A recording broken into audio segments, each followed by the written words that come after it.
Hey folks, John Cantera, the Double Broker Bounty Hunter here, and welcome to another episode of Stop the Scam. We've got some of our favorite people in the house today. Danielle Spinelli is going to be joining us talking about her podcast. More to come. Welcome to the Double Broker Bounty Hunters Stop the Scam. Here are your hosts, the Double Broker Bounty Hunter, John Cantera, and Dispatch Kate, Caitlin Price. Another one bites the dust. Another one bites the dust. Oh, yeah. Love a little Queen in the morning. No, it's the afternoon, whatever. I work from home. If I get to sleep in, I'm gonna. But that's neither here nor there. Kate, it's Monday. You sound like you were having a rough day earlier. Don't ask. It sounds like my week last week. Last week, I couldn't get a damn thing booked for the only 3 trucks I had going. But it sounds like the shoe is on the other foot this week. I seem to be doing pretty good to start off the week. I was doing pretty all right until this week. Actually, until like Friday last week, which really pissed me off because the weekend was not the time for everything to fall apart. Yeah, but isn't that how it always works? It falls apart on Friday, and then all hell breaks loose on Monday. Whatever didn't fall apart on Friday falls apart on Monday. So, I mean, that's par for the course. Just basically a normal life for dispatchers, carriers, brokers, you name it. We've all been through it. I'm not saying anything new, am I, Danielle? You catch hell usually on the weekend, right? Yeah, definitely. Oh, yeah. Especially the holiday weekends and all that stuff. Yeah. It always works that way. And speaking of holiday weekends, we've got another one coming up here. The 4th of July is coming.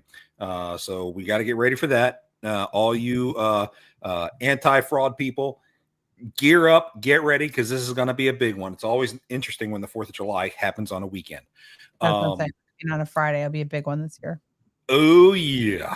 Oh, yeah. And it's not just going to be the fraud people. It's on the safety side. You got to watch out for all the drunks that are going to be on the road Friday. But that's neither here nor there. But I know this past weekend was the Texas Truck Show. Kate, you didn't get the chance to go out, did you? No, I didn't. And I'll be honest, for somebody who's just balls deep in this industry, I do not. That is one part of it that I don't like. I don't like doing the social things. I don't know what it is. I don't know if it's just like my personality. I just don't like it. I don't like I don't know if it's because it's hot. Maybe it's because it's hot as shit and I don't want to go anywhere or do anything. I just want to sit in here under my AC and be comfy. But yet at the same time, you do the show. So for an introvert, to go on a podcast every week and show your face like you do, you're getting somewhere. Now, would it surprise everyone to know that I am also an introvert, officially, technically? I don't really believe that. I've met you in person, and I don't feel like you're an introvert. Trust me, it's a show. If you don't believe me, it's a show. Let me go ahead and do a commercial I did for our other guest who just dropped in, Dale. How's it going? Dale, can you hear me? I think he's got internet connections. That's okay. If you don't believe it can be a show, you ought to see this promo that I recorded for Dale a few days ago.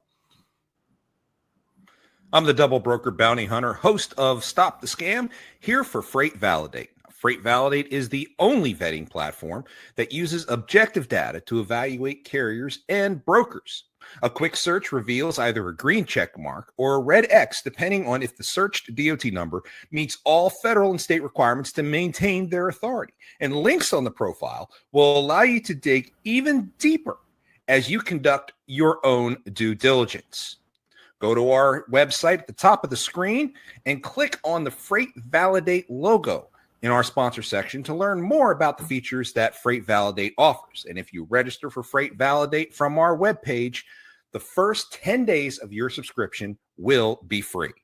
For Freight Validate, I'm the Double Broker Bounty Hunter, and don't let scammers take you for a ride. Now, you got to understand, okay?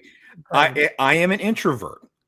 Therefore, when I do something like that, it takes a lot of practice, a lot of preparation, and I come off sounding like what? How did you describe it before, Kate? Like a used car salesman, right? Yeah, but I think it's just because I know you, so I think it doesn't hit the same way because I'm like, I know that guy, and it's weird to see like the used car salesman vibe in somebody that you know. Yeah, but we are. That's me. What was that, Danielle? I think you killed it. So, Well, I thank you. I appreciate that. Because I'll be running it quite a bit in the coming future. I didn't say it was bad. right. I think you definitely had the attitude for it. I don't think I could do that. Not with my face showing anyway. Trust me, like I said, lots of practice. But not only is Freight Validate one of our sponsors, but if you were at the Texas Truck Show, you would have caught up with Jimmy at AccuBid Pro, who was hanging out at the truck show as well. Tired of spending hours bidding on loads and second-guessing your profits? Introducing AccuBid Pro, the mobile app designed for the everyday owner-operator.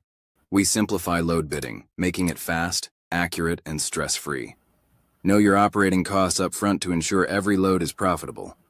Plus, for a limited time, enjoy a 30-day free trial. Stop guessing and start earning. Download AccuBid Pro today, available now in the App Store. Bid better with AccuBid Pro.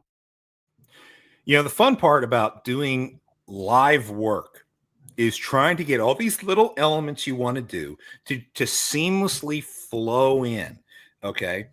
Because it has to be organic. It has to at least look organic because then it's entertaining and all that fun stuff. Kind of like when we go to do an introduction for our good friend Danielle Spinelli of MyCarrierPortal. But today she's not here to talk about MCP, though we definitely will be happy to talk more about MCP. We're here to talk about your new podcast, Tell Me Everything, which you had your inaugural episode on Friday. And I'm loving it. I love the background. You've got a very, how do I describe this? And I hope this doesn't sound condescending, a Barbie vibe. Yay. That's what I was going for. with the background. And of course, with your blonde hair. And it was so cool. I loved it. And you hit a fun topic that I like. And Dale's finally back. Good to see you, Dale. You're actually moving this time, so it looks like your internet connection is a little bit better. Oh, my internet's been bad. Yeah, you were having issues with your internet in meetings we were in last week and all. I don't know how you put up with it. I would have shot my ISP by now. Of course, what was it? A couple weeks ago, I had an issue with my ISP. I ended up dropping out in the middle of the show for about 5 minutes. I think you and Jeff were in here basically running the show for me that one time. That was, oh man, who was that? It was the Carrier Karma guy. Yeah. Yeah. And speaking of Jeff, you mentioned his name and he drops in. How you doing, Jeff? No kidding, really? Did you guys really mention him? No, I'm just kidding.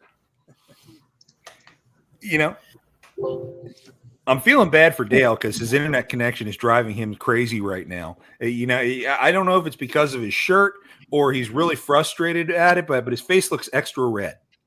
Oh, I love his shirt. I mean, that's the type of shirt that I would wear. I think everybody knows that anyway. But hey, I have to apologize, guys. I had one of those days, just finished up, and I was like, oh boy, they're going to be mad at me. So I apologize. You got started. Jeff, late. we could never be mad at you, my friend. We could never be mad at you. But we got Danielle on, and we're here to talk about her new podcast, Tell Me Everything. And I was just complimenting her background. She's in her studio right now. And please tell me if you feel the same thing. I got a very Barbie vibe out of that. I thought it was awesome. I think it's really going to stand out and pop, the more episodes that you do, Danielle. So why don't you tell us a little bit about your show, what you're trying to do, and what you did for your first episode. Yeah. So Tell Me Everything podcast about basically just logistics industry people basically. So the Tell Me Everything piece of it will be every other Tuesday. Basically just having different leaders in logistics in here, either like owners of tech companies or developers or warehouse people, dispatchers, drivers, brokers, all the different things. And just getting to know them as people, and then kind of just going from there, and then eventually talking about logistics, because that's what I always end up talking about. And then every Friday we're doing Fraud Girl Friday. So that's just and fraud stuff. So that's what my first episode was about, was the Nintendo Switch heist, or I guess it wasn't a heist, but it was a theft that happened, and the breakdown on that. The driver said he had no idea that he was even hauling that. I'm like, how do you have $3 million worth of freight and you have no idea? So just kind of I don't know, $1.4 million stolen. I would call that a heist. I would go ahead and use that terminology. I mean, it goes right back to the Lufthansa heist from the 70s in New York, where the movie Goodfellas was based off of. Good movie. Fantastic movie. One of my favorites. One of mine. I actually just introduced my kids to that movie because they were like talking about something, and I was like, you guys don't even know gangster movies, so put on Goodfellas. That's a great movie. Joe Pesci. Joe Pesci at his best. I don't know if I liked him getting executed in that movie better than I liked him getting executed in Casino. But either one, I mean, what an awesome mobster he plays. But that's neither here nor there. So what details do you have for this first one? If I recall correctly, you were talking a lot about how to avoid situations like this. Like, you don't quite exactly believe the driver when he says he didn't know something was going on. Yeah, I mean, I guess it doesn't really make sense to me that you would. I mean, I have heard of certain brokers that they hide how much their freight is worth just because they don't want the driver really to know. And then, but honestly, like, that's putting drivers in danger, and then B, very negligence. Like, you need to know how to properly vet, and then have, like, the driver needs to know the different type of processes that a high value load takes or high risk load takes. So really, that's kind of what I guess that's what my first series would be about, is how to handle high value, high risk freight, because it's a totally different ball game than just your regular old freight. So that would be our version 1. I did step 1 and 2, and then other episodes kind of deep diving into it. But yeah, went over like the first few things here. I gotta pull it back up again because it's been a minute since I've looked at it. But basically, just knowing what type of freight. Of course, like talking to your shippers about it. I actually had a customer I just talked to that their shipper didn't disclose anything to them. So whenever they had something happened, pretty much put the driver in harm's way, and they went back to the shipper and was like, "I'm not doing this since you lied to us about things." So pretty wild. Yeah, I concur on that. I do. Well, Jeff, I know you used to run back in the 90s. You used to run the Tough Books. Yep, and they were $1 million loads. And just imagine how many laptops that you can put in a 53-foot trailer. And, the thing was, it starts out with the responsibility of the carrier on the contract. Again, I didn't have those tools back then that we have right now, right? And so you had to do a lot of digging into it, making the phone calls, talking to the right people, looking at their background, even interviewing the driver. I mean, we did that as well because it was dedicated. And if they were going to work for me, I wanted to know everything about him, his family, his kids, because that was just the way that I operated. I wanted to build those long-term business relationships and have somewhat of a collaboration with them because they were hauling my brand image and reputation. So amongst all things, the thing is that you make it quite clear that there's only 2 people that know what's in that trailer. It was the dispatch and the driver. Secondly, both tanks had to be filled with gas. They were not stopping within 250 miles. They did a pre-check inspection to make sure that their tires were good, that the doors were working properly, that there were no holes in the trailers. You put the geo fencing in there. You tell them you can't go to the bathroom at all within 250 to 300 miles. You never had the same route twice. You always had to be on top of the game and always divert him, even if it took a little bit more time, because people start getting into a routine. And the bad guys happen to look at that and follow. They may not hit on the first or the third or the fifth time, but if they see the continuation and where it's being picked up, they can tell, and so you have to be cognizant of that. And then, I mean, I used to write stuff for Sony, as well as Samsung, about, when you go into controlled yards, cameras, that you couldn't back up to a fence line, that you had to back up to a physical building.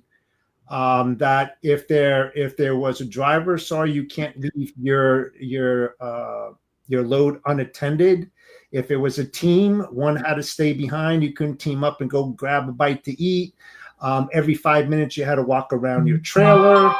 The dock supervisor had to go to the back and do a seal snap on it, to make sure that it was intact. We put in not temp tails, but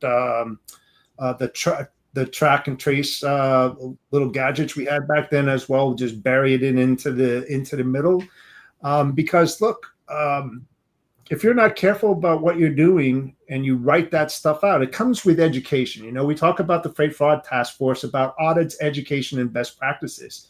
Well, I created that kind of stuff. A lot of people that go into warehousing and take over those jobs administer what already has been created. I rip that stuff up and do my own kind of stuff and get everybody involved. The logistics manager can't do that on high risk. And high risk could also be liquor. I mean, very, very high risk stuff on liquor as well. So you have to get everybody involved, and you have to train them. And the dock supervisor has a lot to do with that. When the driver comes in there, when you do the pre-check inspections, they walk around. I mean, you got to be iron tight with that kind of stuff. No nonsense. And you cannot tell anybody else what's being loaded. It's the shipper, the dock supervisor, the loader of the material. And then what we used to do also, which is another step, is that we used to put 4x8 plywood in the back of it. And we would have the driver sit there, and we would take a picture of the load, the way that the load was loaded. And so when they get to there, if the load did not look like the way that we loaded it, done deal. There's a problem right then and there, and we would take the bill of lading so that they couldn't do anything, alter it, take all that in house, and then we would email that to the recipient. So they knew exactly what was in it, how it was packed, how it was stacked, the formation, the glad handles of each pallet, everything was shipped ahead of time. So I don't care what it was. If it didn't match up by the time it got there, had a huge problem. But there are many other steps as well. And I think you saw some of that, John, what I wrote for the Freight Fraud Task Force. But, you have to be on top of your game, guys, and a lot of brokers out there don't understand that kind of stuff because they've never worked on the shipper side, and that's what the Freight Fraud Task Force is all about.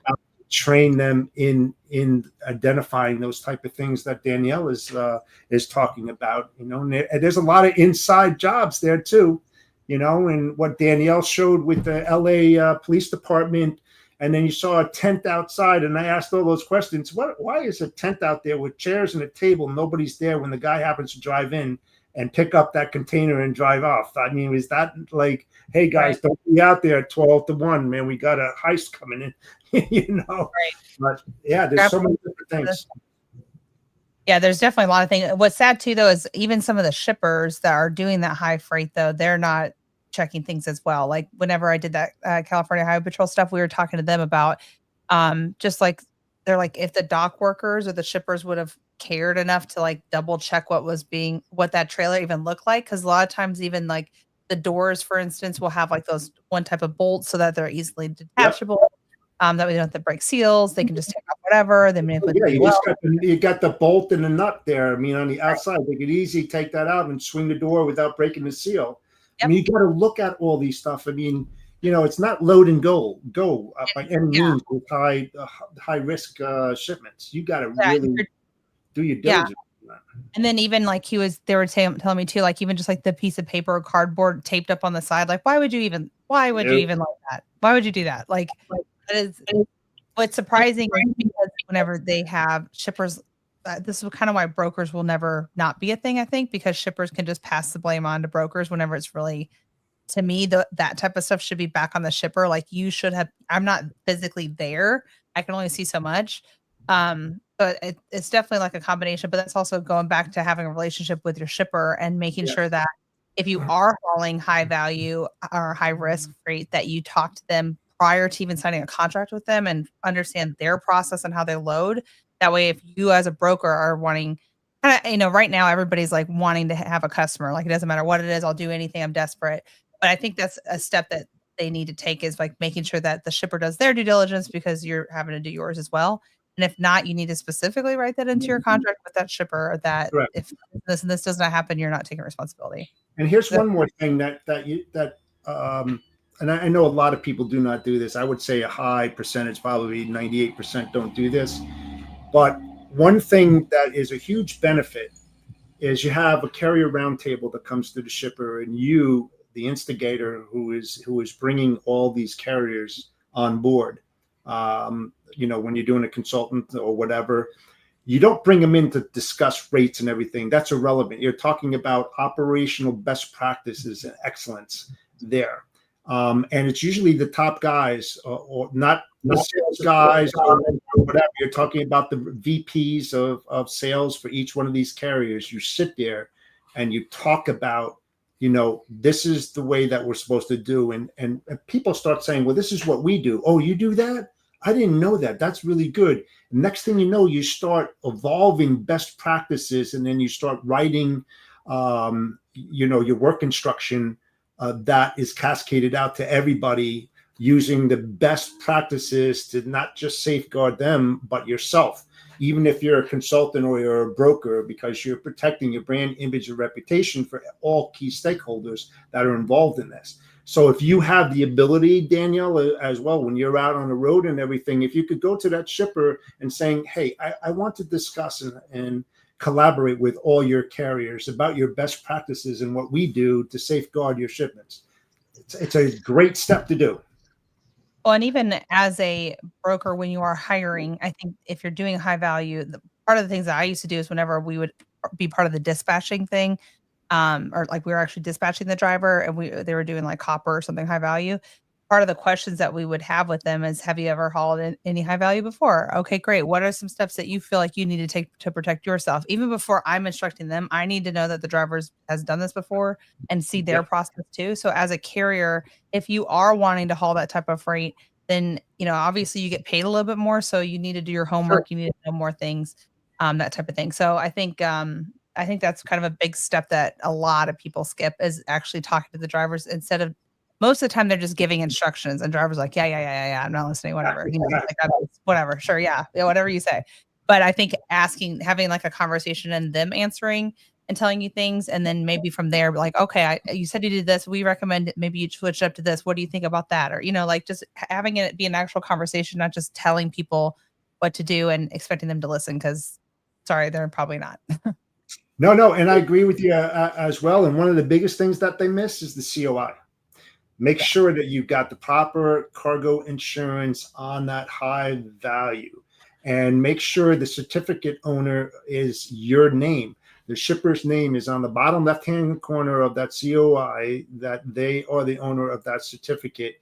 And if they say they just provide $250K of that, then you have to buy additional insurance to cover the gap between what is carried on the carrier and everything that's exceed way past that. And I did that many, many times, because you never know. And back then it was just, it was $1 for every $100,000. I mean, it wasn't like a whole hell of a lot, but another $250 and $250, $300 on a load, to make sure that everything is in there. And then also look at their insurance policy and their power unit, and taking a look at that to make sure it matches up with who, you dispatch that. And I'll use a really good example that I turned away a lot. And I think that, the listeners out there that are watching the show should do the same thing. All big asset carriers has a brokerage leg. Okay. On the overflow that they don't handle or can't because they overcapacity, they don't have the capacity to handle your load, they'll give it to that leg and they'll send in. But the problem is that they don't tell you that they're sending in carrier B, not the assets A. And they show up and they say, oh, I'm here to pick up Swift's, 1, 2, 3, 4, 5 building BOL or whatever. Nope, wouldn't load them at all because that needs to be identified up front. Who's coming in, the MC number and all that, because now with the tools, and I didn't have the tools back then, you need to verify both of them. And what's the linkage between the brokerage side of the business, the carrier that's coming in, how long they've been doing business with the asset carrier, how do they rank? I mean, the whole vetting thing, but I would turn them away if I was not identified. And a lot of them do that. They do that. So yeah, that's why I love like MPP's VIN verification too, because even knowing if it's an owner operator or not, because if you don't have a lease agreement, even like maybe they're really legit, but you don't have a lease agreement. If something happens, you have to get that lease agreement in order to even make a claim. So it's like you still got to know who you're working with, even if it is like a legitimate company, because anything can, like I had a load shift and had a claim and I had to go take a guy to court just to get a lease agreement, just to file it wasn't even that big of a claim either. I mean, not like hundreds of thousands, but it was decent enough where I needed to take him to court for it, not just eat it. So, yeah, even just knowing that type of stuff is big. But then I think too, negotiations, right? When you're signing the contract and you're putting the amendment to the contract and stating all these are the bullet points that you need to put in there so it's concise, it's clear, and then everybody is on the same page. Don't send in your brokerage leg unless we know it and we've got to okay it before you do that. Not after the fact. So you got to think of all these things. Outthink the thinkers. Well, I think the problem is a lot of those people don't even disclose that anyways, because they're just wanting to get the load moved and they don't care. So that's why you really had to do your extra steps and getting your shipper involved too. I know another thing I brought up on last Friday's show was making sure to not post any loads high value on load boards, especially city to city. Like it blows my mind that even happens. It should be totally different cities, if at all. Really, you should be making outbound calls on those type of things if you are desperate and you don't have a regular guy. Something happened, whatever things happen.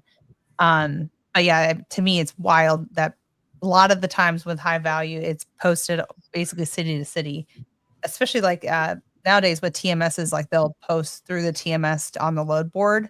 Those are the type of shipments that I'm not posting through my TMS. I'm specifically writing in a town on each side, So I think that's a very missed thing. It's a petri dish for fraud to bloom in that area. And here's my God honest opinion on it as being a shipper. If you're handling high risk shipments and you don't have a corral of carriers already up front in place that are vetted and you need to go to the load board, you should not be moving that stuff. Period. End of discussion. That is not the service provider that a shipper should be doing business with. Every single day. However, every single day, I see at least one post on DAT saying requires minimum 250,000 cargo. Right. No, I mean they're begging for it. Nope. Yeah. And even having the additional, like you said, the additional policy to like the gap insurance, I guess is what it's called, right? And so I think even just having that and making sure, because like especially with high value stuff, a lot of times there's exclusions, but the exclusion list, like for instance, whenever I did copper, it would say like excluded metals, unless if it specifically says copper, that doesn't really count. But there's a lot of those like loopholes within an exclusion policy that if you're not an underwriter or how would you even know? I think a lot of that times that's why you need that backup insurance, at least so that if something does happen, you're not forking out an enormous bill. So Correct.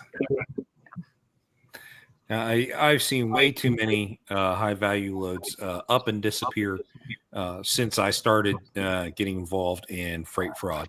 I think the first one that I dealt with recovered, it was it's copper, a load of scrap copper in Gaylords off a flatbed. It was supposed to go from, if I recall correctly, Indiana to North Carolina. Some scammer got their hands on it, blind BOL, wound up in Southern California. But the driver finally got smart in the last few miles, and he started reaching out for help as he was getting ready to deliver. We finally made contact with me. I got him in touch with the real broker, and this was about 15 minutes after he delivered. We had the police on site 15 minutes later. Cargo was already gone. Wow. Already gone. Thankfully, a security camera the next building over got the details off the side of the truck. So we figured out what carrier it was, got a hold of them.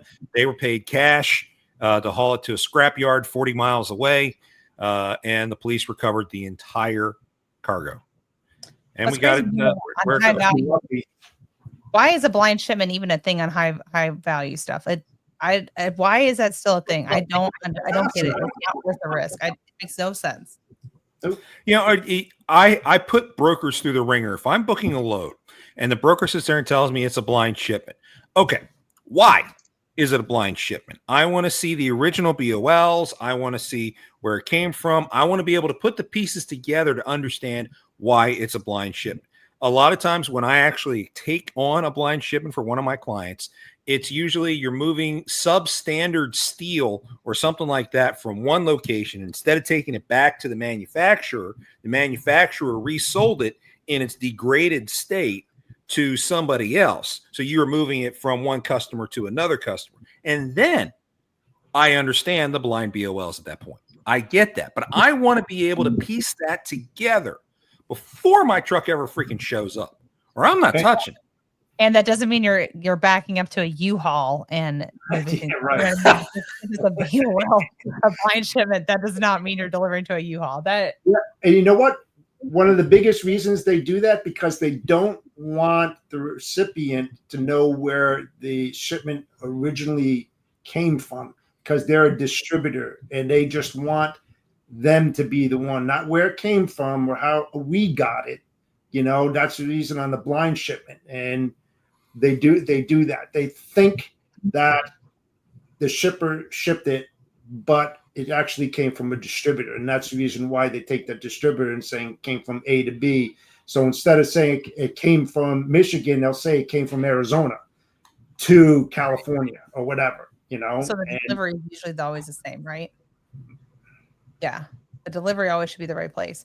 Yeah, that's what I think a lot of drivers don't get, is like your delivery should literally be correct. And if it's something weird where it's not, you like, if you get pulled over and you show like your BOL or whatever, you have to have the actual shipment manifest in hand too. So it's like you have to kind of have both, and maybe only give the receiver that blind shipment information, but you need to have both. That would be like a big requirement as far as a lot of scammers, when they're talking to a driver, they'll tell the driver, throw out the original BOL. Just completely destroy it, get rid of it as soon as you leave the property, throw it out the whatever. Now, I always tell drivers, anytime we tackle a blind shipment, keep the original BOL. No matter what, keep the damn thing, because you don't know if you're getting screwed. And if you're going to get screwed, you need to know where it's supposed to go or in the first place. When it's all said and done, keep all paperwork, every last bit of it. At least that way we can piece it together. And it amazes me how many people don't understand, one, the blind process, and two, how to protect themselves if they're in the middle of it. Drives me insane. That'll be another topic I do for the task force at some point. Well, that's there you go. Yeah, I think that's definitely not talked about enough, and there's not enough like instruction, I guess, on what to do. So it's still wild that it's a thing, especially on high value. It doesn't make any sense. Like it's not worth it. So you see something now I'm going to say it anyway because that's just the way I am. What we're discussing here, this is what each brokerage should be building to Right. talk to their new brokers that are coming on board so that they can realize it's much more complicated than just moving freight and loading a truck and delivering it. There's so much more involved. And that's why there's so much problems out there, because most brokers, have never seen the inside of a warehouse. I've talked to a shipper directly. I've met them. I've shook their hand. They have no idea about the mechanism of logistics and how they're intertwined and how that shipment is billed and why it's packaged the way that it is and loaded the way that it is and everything else in between. That should be like the number one thing when a new broker comes on board to start moving freight. They need to have that experience. You look at like that. You look at some of the megas, you CH Robinson, TQL, and whatnot. They have extensive training programs, but you're 100% right. They don't take them to a warehouse to show them what does it look like on the other end. They don't put them in the driver's seat to say this is what a driver's experience is. I get calls from people who want to be dispatchers, want me to train them, and I'm like, okay, well, what experience do you have? Well, I just got out of college. Yeah, I'm not going to train you. You can go ahead and waste $500 on one of those courses on YouTube. They're not going to do anything for you anyway, but go ahead and waste your money.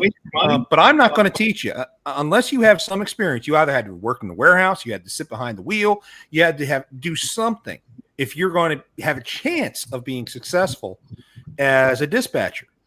So of course I'm immediately leery of the overseas dispatch services because have any of them been behind the wheel? Have any of them worked in a warehouse? Most likely, no. Certainly not in an American one. So I mean, it just really drives me insane how some of these people get into these positions, and it is one of the big downfalls of this industry, and it is what the scammers are preying on. That's absolutely. They find that weakness and they exploit the living crap out of it, which is why CH Robinson, TQL get hit so damn often on these stolen loads. These new brokers who think they're out there going to make a mint by themselves. They wind up getting their emails hacked and all this crap. And guys, there's so much out there, and if you're not protecting yourself, you are screwed. Oh, I concur with that. Also, because when I was on that side, on the shipper side for 37 years, I had my guys go for a ride in a truck. I said, the only way that you're going to understand what a driver goes through day in and day out and the pressures that he have, because there wasn't a lot of she's back then. Now I'm glad that there's a lot of she's in there. But you have to, because it's that perspective. You need that perspective and understand. And that's why I say constantly all the time that when people go out there and they talk about rates and guarantees and, I got all this other kind of stuff, you don't have guarantee. The logistics are so complex. There are no guarantees because you're not God. At any given time, things can come up. It's what you do to respond to those things that happen. And the only way you understand that is if you understand what drivers go through to get them through there, and just be honest with the shippers and the recipients. This is what truly happened. A lot of people just kind of, beat the bush and not really tell them exactly what happened, and then they get caught with their pants down around their ankles, and it's like it's terrible. You can't do business like that. You just can't, and that's why I always say, and I'm not happy about it, but the reason why I became a broker because I dislike brokers, because there was a lot of them that were dishonest with me. So I know the ways of not saying what a lot of them do say to shippers. You just be upfront, be authentic. Be real, talk about their stuff on their side. Make them feel more important than yourself. It's not the margins, it's the service. Margins will come after the service if you know what you're doing. So yeah, that honestly, like even the Broker Carrier Summit, like not to put a plug in, but I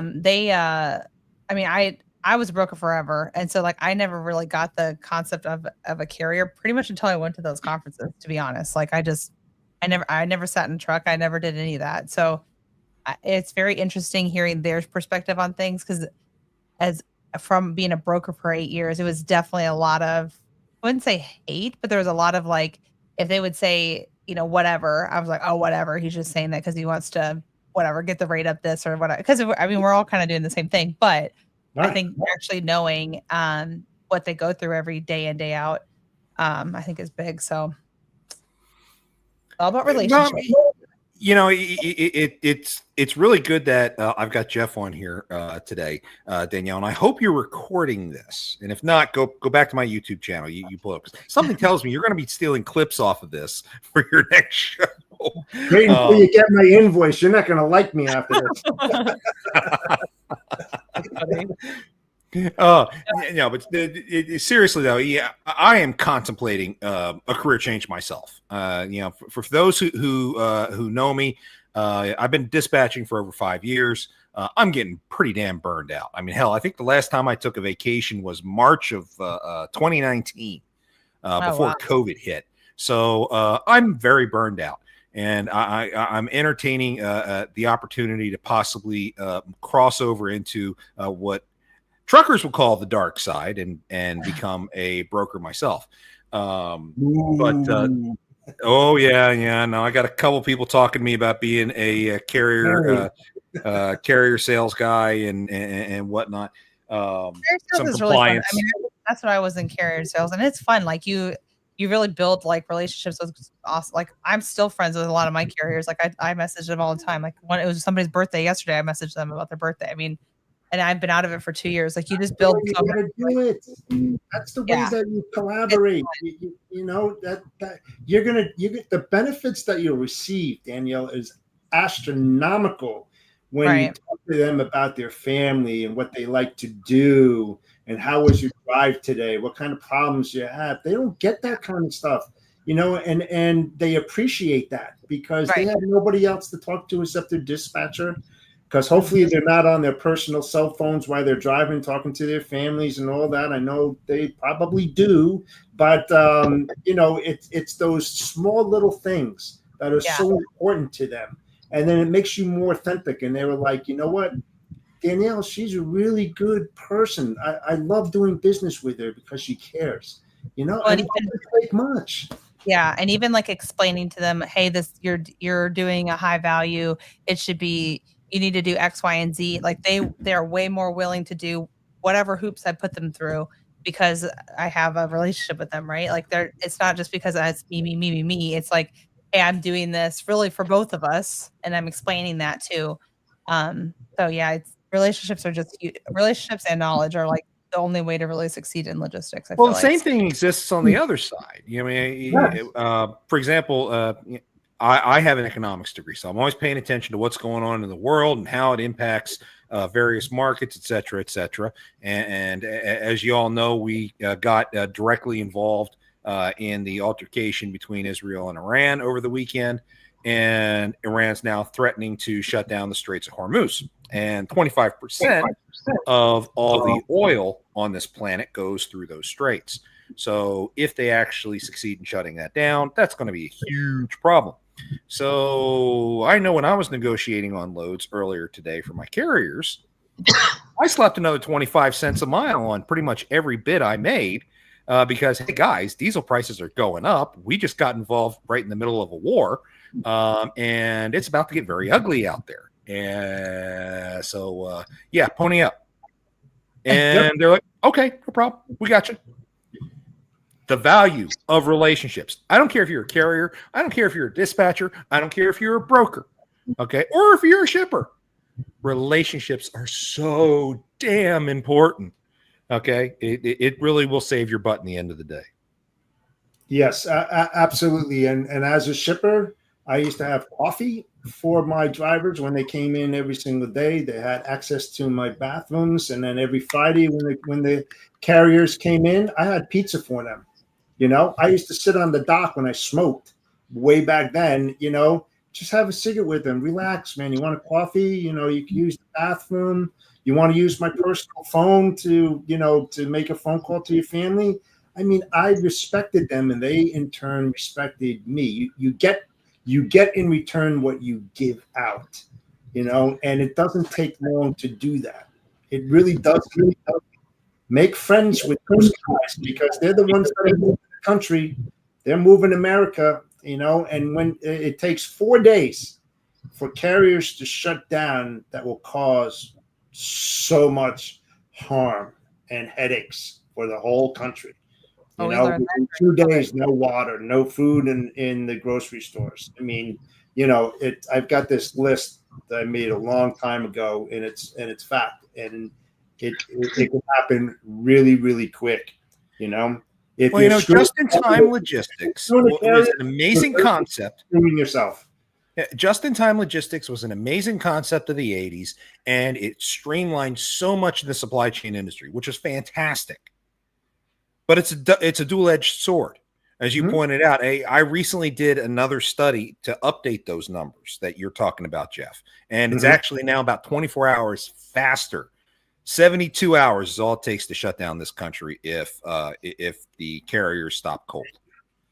72 hours. Grocery stores will be empty. Hospitals won't have enough supplies to do surgeries. I mean, whole 9 yards. It'd be utter chaos. Across the board.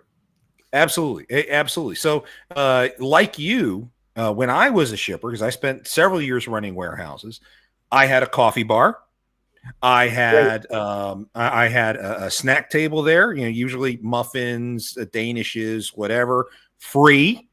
I had, clean bathrooms every day. Yeah, there was a sign on my bathroom. We clean this every day because we respect you. Please respect us by keeping it that way. Amen.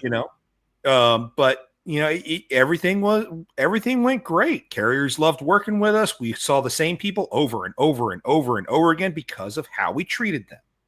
And that is always the best way to run a business. Talk about trust. Whereas today, thanks to things like freight guards and new guys coming in who are completely uneducated, both on all sides, there's now this fog that exists. It's an us versus them mentality. And the scammers love that mentality. They love to hide in that fog between brokers and carriers and exploit the hell out of both sides. Drives me insane. It's funny because my dad's like a huge conspiracy theorist. Like, I mean, he thinks the world's flat, all that stuff. And so wait, and so it's funny because he'll be like, the biggest thing with like the new world order or whatever is like making hate on both sides. Then that's whatever. And that's essentially what happened with logistics. Like there's hate on both sides. And then that's really where like able to go right through the middle and do all the things. So I think, it is hard because sometimes you do have people who just are maybe newer. And like, as far as like a broker, I'm dealing with a driver who like, what in the world? Like, I'm just telling this guy to go here and he's not figuring this out. Like, what am I dealing with? Or having an experience where it is a scamster. And then you're like, you're so paranoid. You have no idea. And you're just basically thinking everybody's bad, guilty. And then before being proven innocent. Yeah, that's what I say. That's really how we handle it now. So I don't know. I think it's going to take a lot to fix things, but I think it's going to take relationships, going to take knowledge. I mean, that's why I love that the freight fraud task force is out there really educating too. So yeah.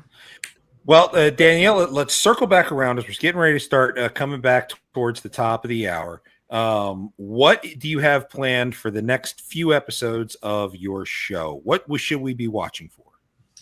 So I have some really great guests on. I have basically it's mainly some like in the tech industry, just kind of get to know the people behind the tech. I'm kind of big on if I like the person and their motives for building something and then getting to know their product as well. I think that's like important with making decisions. So you'll see some of that.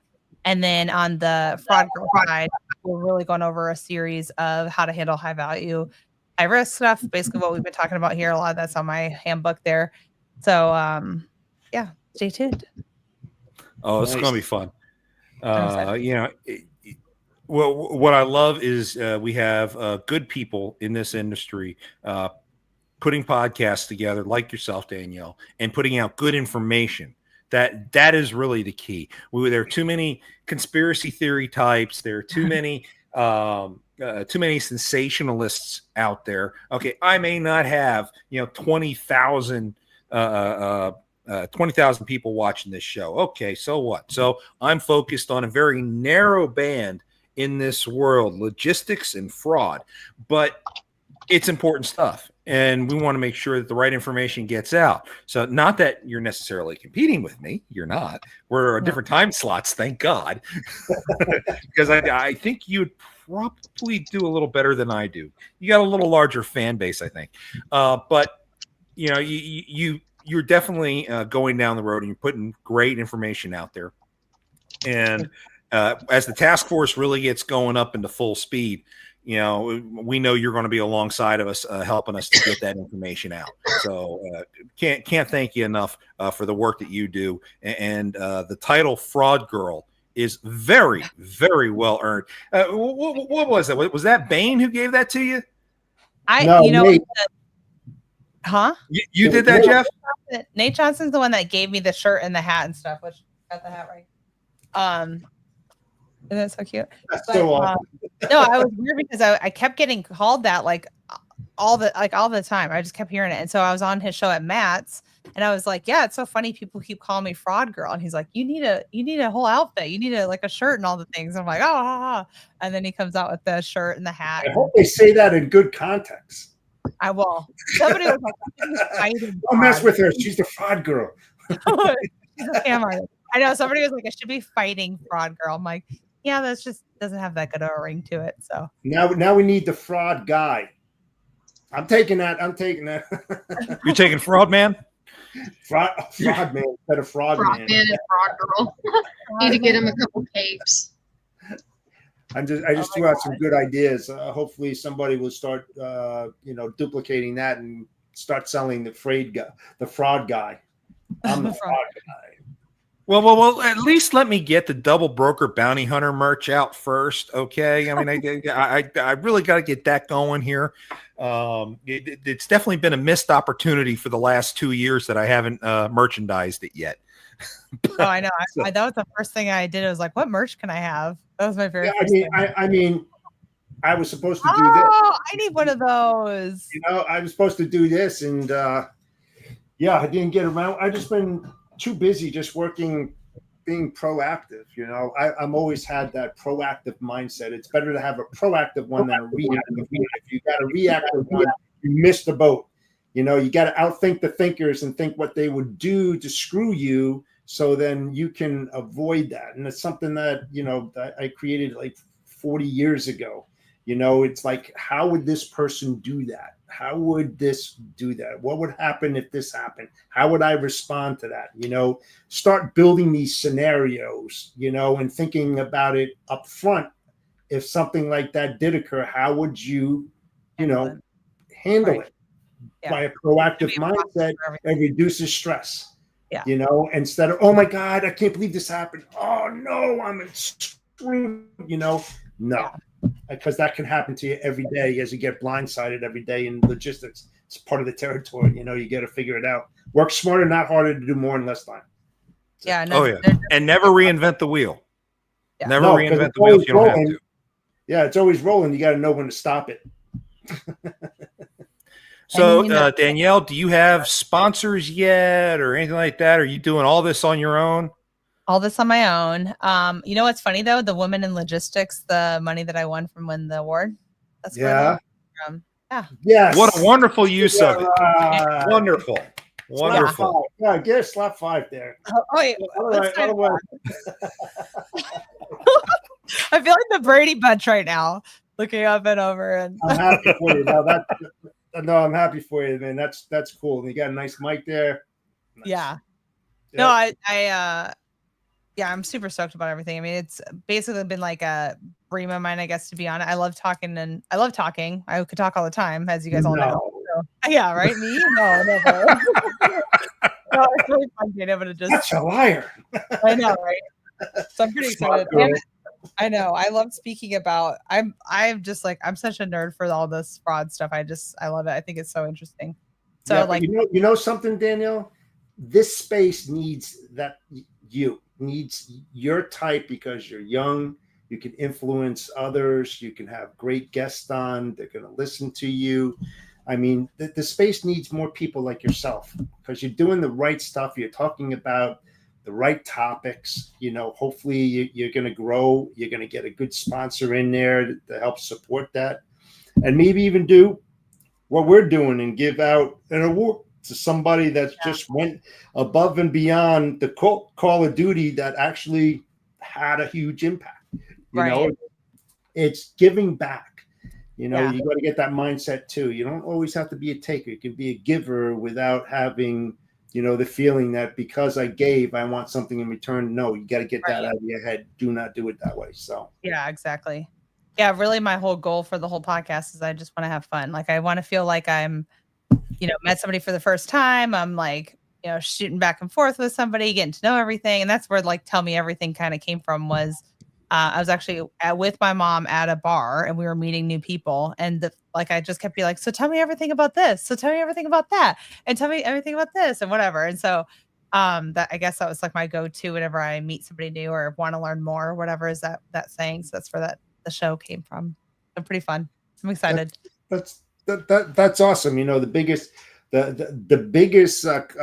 conversation you can have with somebody is say, hey, do you know how that beer got there? Yeah. And then you just go through the whole thing, you know, and the cost. I used to do that all the time, and the cost associated with why that beer cost you $7. Right.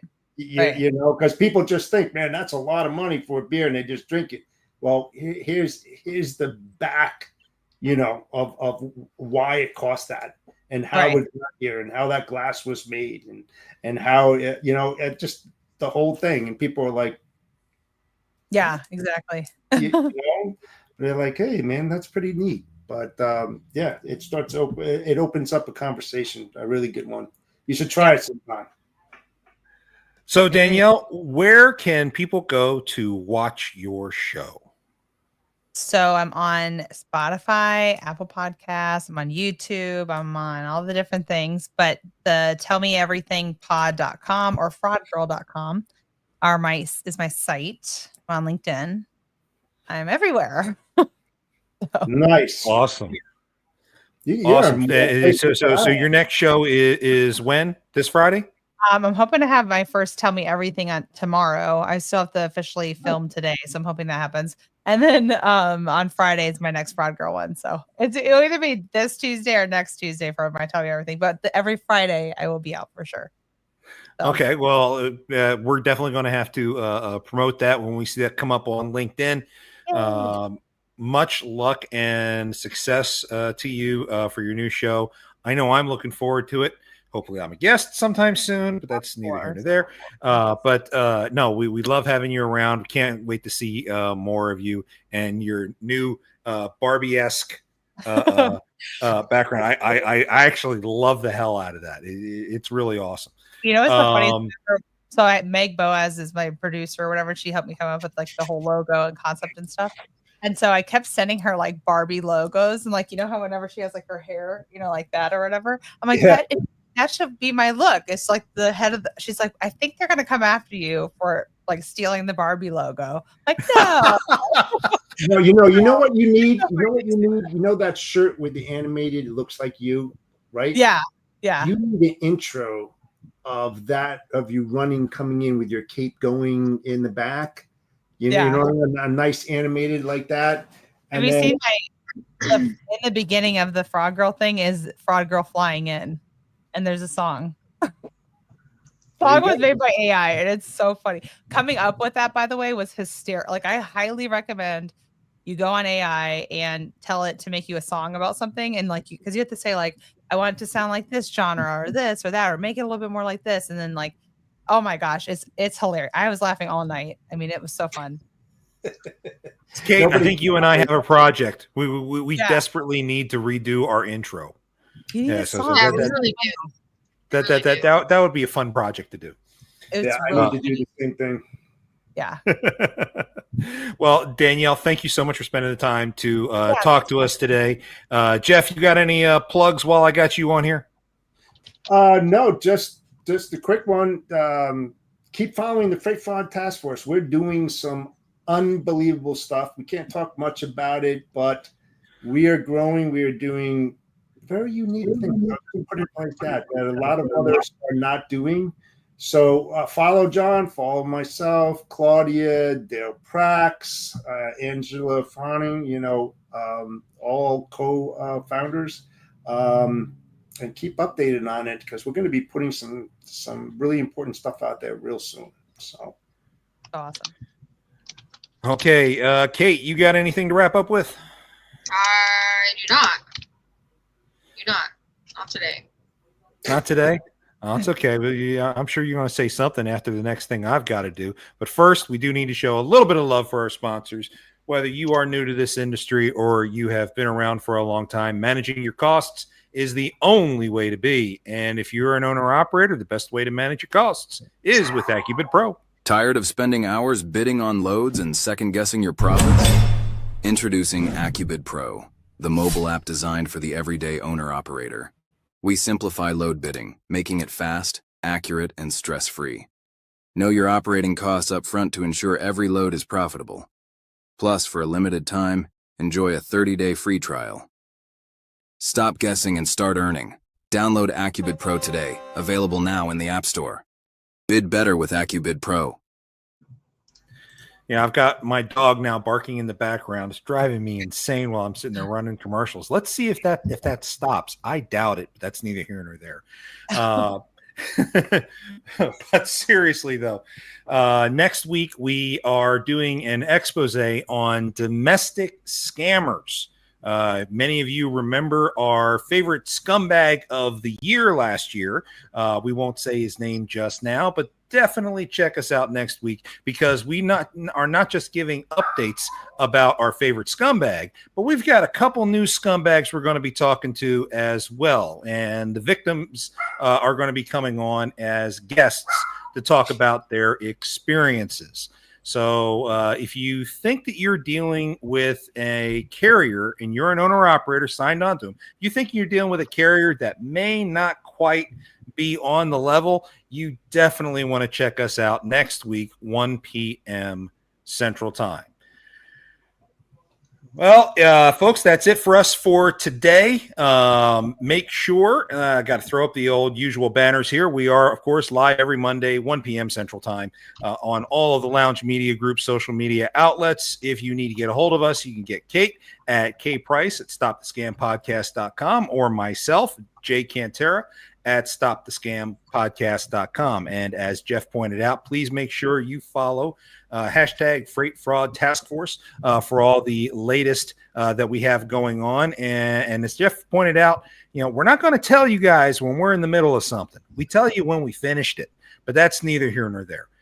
Stay safe out there, folks. Again, holiday weekend is coming up in 2 weeks. So get ready. And whatever you do, don't let scammers take you for a ride. Catch you next week, folks. Bye.